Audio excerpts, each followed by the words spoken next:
Hey, what's up? This is Griff Burns Books. I'm Griff. This is a Moonbeam production. We do short form book reviews and read a little bit of poetry. Today I'm going to review Educated by Tara Westover. Really well written book here. It was a good book to read, a good memoir about Tara Westover and her getting some scholarships and growing up in southern Idaho. Maybe to survivalist parents is how she puts it, in rural Idaho, and then going to BYU, and then also going to Cambridge, and then also going to Harvard and getting a PhD. But this is a very well written book, and I'm going to review it for you right now on Griff Burns Books. This is a Moonbeam production. Please subscribe. We do poetry and short form book reviews. So Educated is pretty celebrated right now, and as it should be, it's very well written. Tara Westover does a really good job at setting the context and just giving you the perspective that she wants on her childhood and her education. So without any further ado, we're just going to dive right into the book. One thing that you will notice at the very beginning of the book, what Tara does is kind of in the preface is she author's note. That's what this is. So you can see here she puts an author's note in the book. This story is not about Mormonism. So Tara grows up in southern Idaho in a Mormon culture, but also she makes it that it's not just the LDS or Latter-day Saint culture or Idaho culture, but she paints it as a wider culture of conservative Christian, American, survivalist kind of culture that her father and mother belong to. So that's right there up front. She's very blunt about it, and I'm going to be very blunt about this. The first 200 and something pages of this book are incredibly boring. Okay, let me just reiterate that to everybody. I know I'm stuttering. This book does a lot of build up, and there's no payoff. There's no money shot. There's no exclamation point on the story. Essentially, Tara tells us a story about a white girl growing up in Idaho. It's not that tragic, to be honest with you. And then she goes in and talks about some estrangements with her family. And that's where it gets a little spicy, but still not so bad. So one part I noticed about Tara's book here is her relationship with her father is preeminent. Her relationship, especially in the beginning of the book, is preeminent. And she talks about it here on page 45, and she's talking about her brother here. Tyler had always loved what Dad called book learning, which was something the rest of us, with the exception of Richard, were perfectly indifferent to. So she's talking about her family and their upbringing here. There was a lot of car accidents as well that happened in her family, and her family is very independent, fiercely independent, and skeptical of the health system and hospitals. And so she talks about a lot of the trauma that caused, because after a couple of car accidents, they just wouldn't go to the hospital. Instead, they would use organic or herbal remedies or medicine. Here's another quote from the book I thought was good. Page 62. In retrospect, I see this was my education, the one that would matter. The hours I spent sitting at borrowed desks, struggling to pass narrow strands of Mormon doctrine in my brother who deserted me. Yeah, and she talks about her brother who deserted her, but she talks also about struggling with her own learning. So it was a homeschooled environment, and her own real education came from Sunday school and Mormon, and the Mormon teachings that she was taught not just by her father, but by the Mormon church she was a member at as well. So it's not necessarily about Mormonism, but Mormonism plays a prevalent part in this story. Then Tara gets into BYU. So let's go straight to there, because that's one part of the book I also liked. She says, I'm a freshman, and I didn't want to admit it, I was only 17. And then she talks about the relationship with the other girls at BYU that she's roommates with, and how they're Mormon, but they're not like her. They're not radical survivalists or super skeptical of the system, government, healthcare system, what have you not. So essentially what Tara does in the front of this book is almost vilify her own family, her father especially, and her older brother. And let's get to some of that stuff, because this book, it's very well written, extremely well written book. A bit on the boring side, like I said, it builds up really well, and then there's no climactic moment, and so it kind of just lets you down, or it let me down a little bit.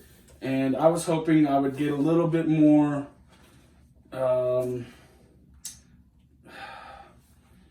unity and coming together over differences from this kind of book, but it really didn't exist.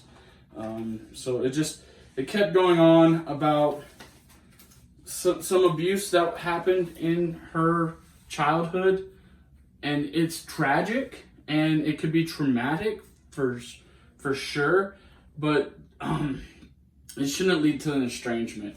So it's a good book. If you're into family drama and how it can impact somebody, or if you're into a memoir that portrays conservative Christian values in almost a negative light, you'll like this book. Tara Westover's nickname is Little Michelle Obama. She's sold tons of these books, and rightfully so. It's written very, very well. And I didn't really enjoy it. I didn't enjoy the perspective, or I just really couldn't get over the perspective. So just the man bashing and just the clear Marxist ideals that she's pinning to her father and not giving him a chance to redeem himself, it really left me with a bad taste in my mouth, and I didn't enjoy it that much. She talks about losing her family in the end, and just a lot of other stuff about going to Cambridge, going to Harvard, and then going back to her little hometown in southern Idaho. And I don't want to say it was a bad book, but it definitely could be seen as an attack on her own family and her own community that did raise her to get these scholarships to go to Cambridge and go to Harvard. And her family did get her into BYU on homeschooling her, and it probably wasn't easy. She talks about working in the scrapyard with her father. Her father worked in the scrapyard. She talks about an explosion her father suffered.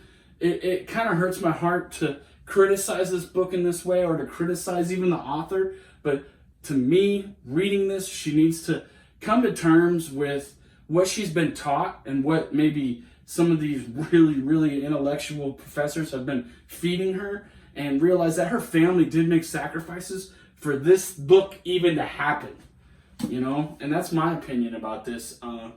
Tara, you really vilified your own family and your own community. And for me, I come from Salt Lake City, Utah, not far from where Tara is from, and I'm familiar with people who live in her town and that kind of environment, and she doesn't do them justice, in my opinion. And so I don't really care for this book at all. And that's why it's fully burned. You don't have to buy it. Don't even check it out. Don't listen to it. Don't do none of that, because all you're going to get is some really, really well-written bashing on conservative Christian values. Because the book's not about Mormonism. It's about bashing people who don't think like you do. It's burned. We're done with that. The next book I'm going to review for everybody, since I got that one out of the way. This one's going to be a lot more fun right here. So this is The Last of the Robbers Roost Outlaws, Moab's Bill Tibbets. I picked this book up when I was camping with my beautiful family in Moab, and I'm gonna be full disclosure. I've already started reading it because it's really, really interesting. So I'm gonna go ahead and burn this book next for Griff Burns Books. Again, that is Last of the Robbers Roost Outlaws. I should like this Utah history a lot more than that last memoir I picked up. And without any further ado, I'm going to read to you some poetry. First, I'm going to read one of my poems, Wisdom and War. And this is from my book, Burned in Babylon. Go check it out. It is available on Amazon. Thank you so much for listening. The wise abhor war, saber-rattling their position in conflict. The wise avoid war. Information is intellect, but wisdom is experience. The wise always settle the score. History forgets the wise, but remembers the war. None forget heroes of conflict, virtue signaling their glory and fame, mocking those who can't remember a name, mocking those with a damaged brain. The wise like to shame the brave, who can't avoid war, but abhor it the same. The brave charge like the light brigade. The brave never know the score, but settle it the same. The wise avoid war, saber rattling for all their glory and fame. The wise ... abhor the brave. And that's Wisdom and War. Also from the book that I just burned, Educated by Tara Westover, I want to read another poem to y'all that is from my educational experience. And let's see if I can get to it here quick enough before Moonbeam cuts me off. And maybe we can get to it. Where is it at? I'm looking for my poem, Persona non grata. And I have it right here. This is from my book again, Burned in Babylon. Thanks y'all for listening. This is about my educational experience in a college I was going to down in Pensacola, Florida. Persona non grata. That's why you don't get it. You're brainwashed and ignorant. The Marines made you incapable. The hero's journey is beyond you. The culture and society has canceled you. Listen, here's your C. Don't debate me. You were made for baby killing. Here you go, Marine. I sat there and took it, contemplating appealing it. My work is better than a C-. I just accepted it. Kinda believed it. I am what she thinks. What do they think of me? I care too much about opinions of sheep. What other people think of me? I didn't kill many babies. I wasn't brainwashed. I enjoyed being an infantry Marine. It's why this English professor hated me. Her hate will never define me. I'm the hospital gorilla guy. Fuck this commie. Okay, so that's my poetry from Burned in Babylon, available on Amazon, y'all. Thank you all so much for the support. I also have one more poem before we go. Moonbeam, don't cut me off yet. I got one more poem. This one is from Dead Reckoning Collective. It's War and After, the Anthology of Poet Warriors Collection 2. Go check that out for sure, too. This one is Invaders by Danny Robertson. In these sins I relive, hope for blame, objective. Loved ones laminates, shattered cries, sandbags hide their frightened eyes. Take your strong, make them weak. For your sake, I hope you speak. Invading thoughts in the night, pending souls, pray we're right. So thank you so much. This is Griff Burns Books. This is a Moonbeam production. Again, today we have Burned, Educated by Tara Westover. No need to go buy it. It's super boring. And you can just bash on your dad and be like, man, I don't like you, Dad. And that's pretty much this book right here. All right, thank you all so much. This is Griff Burns Books. Peace out from Moonbeam Productions. Everybody love everybody. Thanks so much for watching.